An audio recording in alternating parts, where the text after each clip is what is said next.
Hey friends, if you wish to change the default system font in Windows, then please watch this video. I will guide you through the resolution. So it is not difficult, it's quite easy.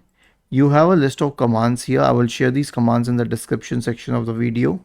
All you need to do is copy them, search for Notepad in the Windows search bar, open Notepad, paste them here, and then click on File, click on Save As.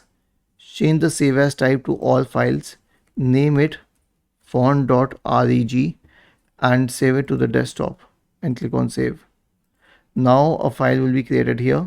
All you need to do to reset the font settings and use the default system font is to double click on this and click on yes, and then click on yes once again, and this will fix the problem. Was this helpful?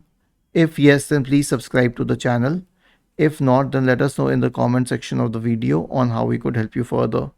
Thank you for watching this video and have a nice day.